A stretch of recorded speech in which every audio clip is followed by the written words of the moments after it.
और इस वक्त हमारे साथ फोन लाइन पर बीजेपी सांसद व सूफी गायक हंस जी जुड़े हैं। हंस जी, बहुत बहुत स्वागत है आपका जेके 24/7 न्यूज में। आज सुबह की जब शुरुआत हुई तो कैसी दुखद खबर सामने आई जब पता चला कि दुनिया का जो नायाब तोहफा खुदा ने भारत को लता मंगेशकर के रूप में दिया था वो आज हमसे वापस ले लिया। आपकी पहली प्रतिक्रिया? बस सुबह क्या हुई, ऐसे लगा कि अंधेरी रात छा रही है, गमों की आंसुओं की बरसात शुरू हो गई है, एक सदी का अंत हो गया है। यहाँ कल बसंत पंचमी थी और आज सरस्वती पूजा कर रहे थे, स्वर्ग की देवी हमसे रूठ गई, चले गई जी। तो बहुत बिग लॉस सारे इंडिया के लिए नहीं, पूरे विश्व के लिए। वो हमें फख्र है कि वो इंडिया में पैदा हुई, हमें फख्र है कि हमने उनके चरण स्पर्श किए, गाना सुना, लेकिन वो बॉर्डर से, मुल्कों से, मजहबों से, धर्मों से बहुत ऊपर उठ गए थे, खुशबू की तरह फैल गई थी उनकी आवाज पूरी दुनिया में। बहुत तकलीफ में है सब, सारा हिंदुस्तान। जी सर, हम समझ सकते हैं कि आप भावुक हैं, आप उनके साथ बिताए गए पलों को याद भी कर रही हैं, लेकिन व्यक्तिगत तौर पर कहा जाता है कि लता मंगेशकर जी इतनी सौम्य थी, इतनी सादगी से भरी हुई थी कि इतने बड़े शिखर पर पहुंचने के बावजूद भी जब आम व्यक्ति उनसे मुलाकात की इच्छा जाहिर करता था या किसी कार्यक्रम में उनको आमंत्रित करता था, वो कभी किसी को ना नहीं करती थी। ऐसे है जी, जितने वो बड़े थे उतने सादा दिल थे, सिंपल, हम्बल थे, विनम्र थे।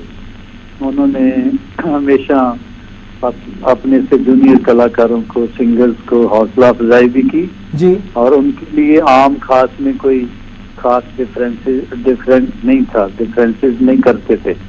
उन्होंने कभी डिफरेंशिएट नहीं किया, ये आम आदमी है, वो खास है जी। ये देखा कि ये इंसान है और मेरा फैन है, और प्यार भी देते थे, आशीर्वाद देते थे, हमेशा हौसला अफजाई करते थे। बहुत महान सिंगर तो है ही, अजीम थे, लेकिन एज अ पर्सन भी वो उन जैसा कोई नहीं हो सकता जी।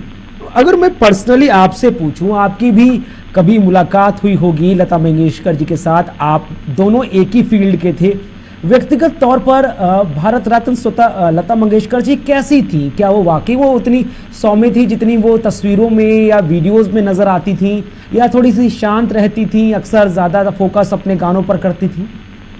कहते हैं ना, जो बात तुझ में है तेरी तस्वीर में नहीं। तस्वीर में तो वो आते मासूम लगते ही थे जी, आवाज में पाकीज़गी थी, मासूमियत भी थी, लेकिन जाती जिंदगी में वो इससे भी मासूम थे। मासूम होता है जो हर गुनाह से पाक हो, पवित्र हो। तो सादा भी थे, पवित्र भी थे, बहुत ही विनम्र हस्ती थे वो। तो मुझे तो लगता कि ऐसे लोग ना पैदा हुए हैं ना होंगे। लता ना आगे पैदा हुई है पहले, ना होगी, उनका बदल नहीं है कोई, अल्टरनेटिव कोई नहीं है जी। अल्टरनेटिव तो उनका ना कोई, सही कहा आपने, ना कोई था, ना कोई है और ना कोई हो पाएगा।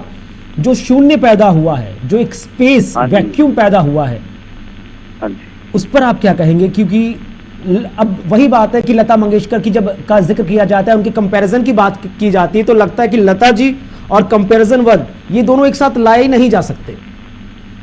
हाँ जी, एक्चुअली जब बेवक्त हो जाए ना आदमी जी, हर कुछ चीजें ऐसी हैं जो इंसान के बस में नहीं है। इसमें बड़े बड़े गुरु, पीर, पैगंबर, हर लेवल के लोग इस धरती पे आए जी, संत महापुरुष आए, उनको भी जाना पड़ा, क्योंकि जहाँ से हम लोग आते हैं वहीं जाना पड़ता है। तो बस मैं यही कहूँगा कि सारा आलम गोश पर आवाज है, आज किन हाथों में दिल का साज है जी, छुप गई वो साज हस्ती छोड़कर, अब तो बस आवाज ही आवाज है। ता क़यामत उनकी आवाज कायम रहेगी, जुगों जुगों तक आवाज कायम रहेगी, जितनी देर दुनिया है उनकी आवाज कायम रहेगी। हाँ, ये अलग बात है, फिजिकली हम उनको नहीं देख पाएंगे, मेटाफिजिकली और आवाज के जरिए वो हमेशा कायम दायम रहे जी।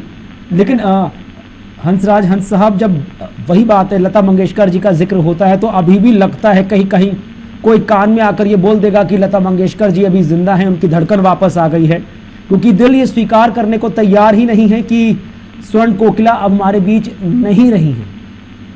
हाँ जी, यकीन ही नहीं हो रहा।